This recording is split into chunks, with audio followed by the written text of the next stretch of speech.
Paris 24, 30 and 30. 30 short stories in 30 days about the month of September 20. Thanks for joining us. My name is Jeff Wells. I have the great privilege of being the founder of Beyond the Rings and was tremendously blessed by our ground team, Tony Wright, Brandon Long, and Destiny Killian, who came alongside of me and were faithful to engage in gospel conversations for 17 days of the Olympic Games in Paris, France. Today, I want to share with you about being at the Louvre. The Louvre Museum, I don't know how clear you can see that, but basically that's Tony and I. Better.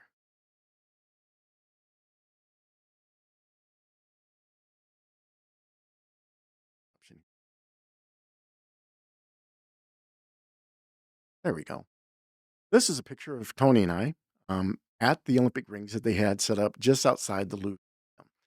Some of you may recognize the pyramid top of the museum.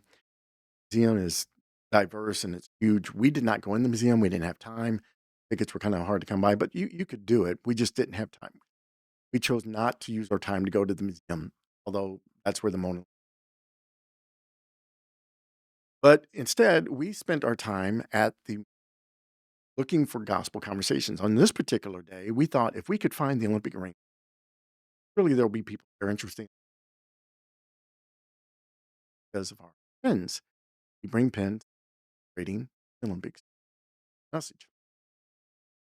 And so this particular day, there were a lot of people there. There were a lot of people taking pictures at the rings, but not a lot of people were interested in the Olympic pens or the games themselves. And so it was really interesting. One of our challenges every day was to find where was the best place to be able to engage in the most meaningful conversations for the gospel. And so we thought this would, well, it was a very slow start to the day. So we stood in line with everybody else and got pictures. And this is my picture with me and my dear friend Tony. What a blessing. Tony is a great friend. He lives in Mississippi, takes end of his vacation day to be with us. He's our ground team leader, fantastic ground team. Looked him great beyond the ring ground team outreach. Pray for Tony. Great guy. Wonderful wife, Julie, their family, friends, and blood. So one of the things that I found interesting about being at the Louvre was it was pretty cool. I mean, it really was, and it's amazing. Look, you have this huge plaza area, these ornate buildings you see in the background. Well, underneath it is, I call it a mall. They have a better name. Call it a carousel. Basically, there's a mall underneath the Louvre, and now this may come as a culture shock to you all, but there's a McDonald's in that food court in the mall underneath the Louvre. Now, I have to be honest with you. I eat McDonald's at every Olympics I go to, every country I've ever been to. I've eaten at McDonald's. Not something I'm proud of, but it is kind of a very American trend of mine that I have going. And so here I found myself not just eating at McDonald's in France, in Paris, France, but in the mall underneath the Louvre Museum. It was a cultural moment for sure. And so I think we went back to that mall, I think two or three. I think it was on our first time we were there. We'd eaten our McDonald's. It was good to get off our feet for a while. We talked a lot. Had not had many gospel conversations. So we're just kind of regrouping, refreshing, going at it again for the afternoon. And I noticed a family sitting close to us. I could hear them speaking too. And at first it was like three or four children. So I just kind of waited around. When we finished eating. They finished. We're getting up. We're ready to leave. I just kind of make my way over to the table. I'm like, guys from America too.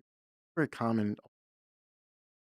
Oftentimes Americans would wear American shirts or hats or whatever type of Americans. A lot of people did that, whether they were Dutch, French, Great Britain, Jamaica, wore your country colors. It's time to be proud as of your country, but also to be looking to interact with others. So I got to talking with this family, and it very friendly, very cordial. To find out they were two psychologists out of Minnesota or West. They were north of, and just a wonderful conversation. And shared with them.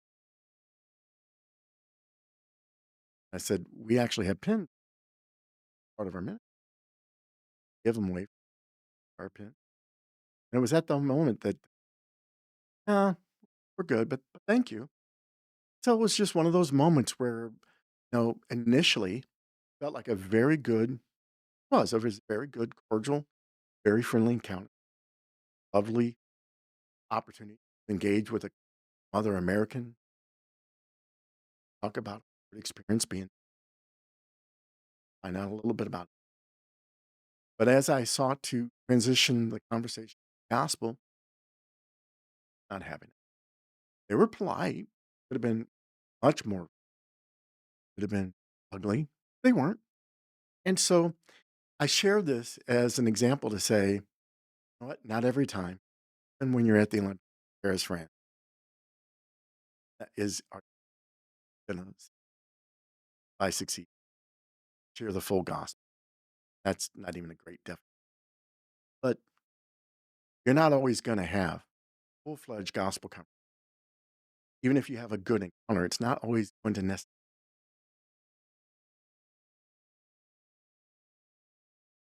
that's okay.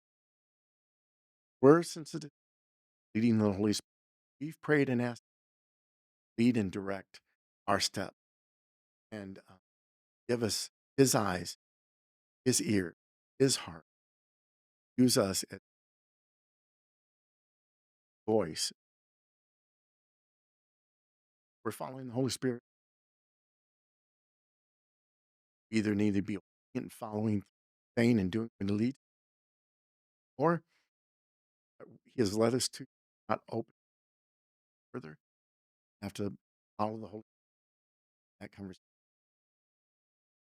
knowing we still plan to fully explain. I just share that as a testimony. What not every one of the conversations that we use times there, but we were successful because we were that day be on mission to proclaim the gospel of Jesus. At the end of the day, folks, that's our mission every single 17 days during, but every single day, my life, your life, our lives as Christ followers on mission to. So I hope that you'll pray with me that every day we'll be sensitive to that next, every tool God has given that gospel.